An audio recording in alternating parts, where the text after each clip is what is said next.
Mas vamos voltar à pergunta. Erros. Pode ser, inclusive, um erro seu dessa jornada, assim, que você vê que as pessoas cometendo. As pessoas olharem pro ticker e esquecer o que dá o lastro. Esquecer da empresa. Explica isso pra gente. Ticker, lastro. Ticker é o que você vê pipocando lá quando você abre o seu trade map, por exemplo. É a opinião dos outros sobre o seu ativo, quanto que ele deveria valer. Então, eu acho que o principal erro é você não conseguir visualizar as coisas quando você sai na rua, por exemplo. Então, se você compra uma ação do Itaú e você passa por uma ação do Itaú e não tem a percepção que você é dono de uma parte daquilo, em algum momento você vai entregar a paçoca, vai ser mão de alface. Cara, perfeito. Eu acho que o principal erro é você achar que você está comprando um código e não uma empresa ou um imóvel.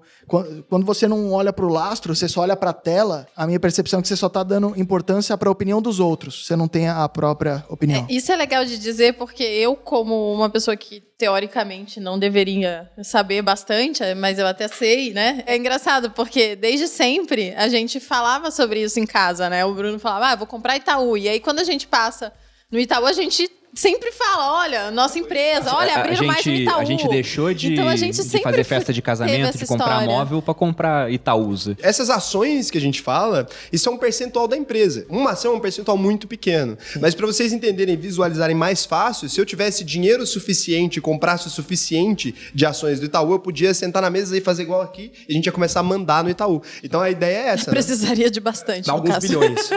Mas com algumas empresas você não precisaria de alguns bilhões, Sim. só alguns multimilhões. Talvez, né? Erro, assim, que eu acho que é bastante comum, porque eu acho que quando você monta uma carteira de investimento de longo prazo, depois que você já tem essa mentalidade, né, vamos supor assim, já entendi que eu não vou ficar ali o dia inteiro comprando e vendendo ação, eu vou montar uma carteira de longo prazo. Beleza. Esse já seria um erro por si só, né? No começo o pessoal faz isso. Mas passando isso, eu acho que assim, para quem quer fazer o buy and hold, para quem quer investir para as ações por longo prazo, eu acho que o primeiro passo é você entender qual que é o seu perfil de risco como investidor e quais são os seus objetivos. Porque com base nisso, você vai comprar ativos que tendam a se adequar a isso. Não que você precise ter só empresas de dividendos, só fundos imobiliários, não. Mas sabendo que você quer uma alocação mais conservadora, você escolhe empresas que tenham esse perfil e, além disso, você sabe o que esperar dos resultados da empresa. Eu vejo muito assim, toda vez que eu invisto na Ambev, desde quando eu comecei, foi a primeira empresa que eu comprei. E eu vejo o pessoal, sempre que eu faço vídeo falando dos resultados da empresa, os comentários do pessoal reclamam muito que a empresa não cresce, Mas a empresa não vai crescer. O perfil, é muito grande. Você já sabe o que esperar da empresa, então você sabe entender o que ela está entregando e saber se aquilo ali está compatível com o que eu quero. Ao ponto que uma empresa de crescimento, vejo muita gente reclamando, a Renner cresce, mas não distribui dividendo. Tudo bem, mas é uma empresa de crescimento, ela não vai distribuir o dividendo tão cedo. Então, ela está reinvestindo. Porque ela está reinvestindo, porque o lucro dela daqui 5 anos vai ser muito maior do que se ela estivesse distribuindo dividendo agora, porque ela precisa abrir loja, precisa expandir, né, a parte de logística e etc.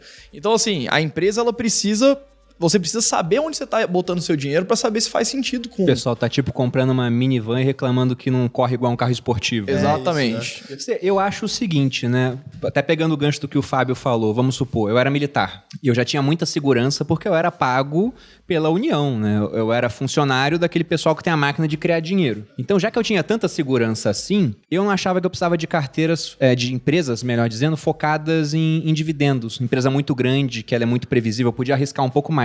Porque se eu já tinha muita segurança, eu podia procurar um pouco mais de risco. Então, se tiver uma pessoa assistindo aí com esse perfil, eu acho interessante focar em empresas que crescem mais. Cara, já que você tem muita segurança. Isso você falou uma parada muito verdade, mas o que eu vejo muito acontecendo? É o contrário, né? O contrário. Porque a pessoa faz exatamente o que ela é. Se ela é arriscada, ela é arriscada. Caramba, então, se você é funcionário imita. público, tem um bom salário, uma estabilidade... Ela é conservadora. E eu acho até engraçado uma coisa, né? Todo mundo começou a investir aqui, pegou uma longa temporada de quedas nos preços. E durante essa época, eu tinha mais ou menos de 25% a 30% em bolsa e eu era um maluco. Principalmente no meio dos militares, pessoas mais conservadoras, como assim você tem 30% em bolsa? Hoje já mudou, né? Tem muita gente que tem muito mais do que isso, só que acontece isso. Se o cara ele é muito conservador na carreira, ao invés de arriscar mais nos investimentos, ele quer ser conservador lá também. Ele compra, por exemplo, um Itaú, já consolidado, muito dividendo, compra uma BB Seguridade, compra uma Sanepar. Ele não quer comprar essas empresas techs, né, que estão subindo muito. Ele fala, não, isso aí já está muito esticado, sai do perfil. E o cara que é empreendedor, não. Já corre risco pra caramba aqui. Mete o louco. Ele é 100% em bolsa. bolsa e só growth, né? Só crescimento. Mas é porque o cara é muito doido já, né? Normalmente abrir uma empresa já é uma coisa de um cara que é um pouco fora da curva nesse sentido de ter medo, né? Então o cara já não tá nem aí com nada. Ele fala assim, porra, tô arriscado aqui em sei lá que tanto na empresa, vai também. E eu acho que o isso Itaú seria vai fazer melhor que eu. Pois é, eu acho que seria um erro, assim, na minha opinião. Tem que equilibrar isso Eu da vejo vida, isso né? muito quando eu vou falar de reserva de emergência, porque eu sou 100% renda variável e agora meu filho nasceu, me bateu 100% me bateu uma água na bunda, eu falei, meu Fudeu. Deus, e se eu Não precisar é só de... você mais, né? Eu podia ser louco sozinho, agora mais pessoas dependem de mim. E aí eu fiz um vídeo falando sobre reserva de emergência. E eu recebi exatamente esse feedback que vocês estão falando. Então eu falei, putz, o tanto de meses que você deve ter em reserva de emergência é inversamente proporcional ao risco do seu trabalho. Então, um cara que tem uma carreira, sei lá, no exército, ele pode ter menos Sim. meses de reserva de emergência, porque a estabilidade do emprego dele é muito maior. E por outro lado, o empreendedor... Corretor de imóveis. Um corretor de imóveis, ele deveria ter 1 ano ou até um pouco mais. E aí, eu recebi nos comentários exatamente esse ponto. Um cara falando, porra, eu sou professor aqui da cidade X e eu acho um absurdo só 6 meses. E aí um autônomo lá, um cara, pô, eu sou empresário e Você como é só que eu vive vou uma ficar, vez? como é que eu vou ficar 12 meses investindo 12 meses de custo mensal nessa porra? Então, é difícil o cara separar, né, o que ele é enquanto investidor do que ele é...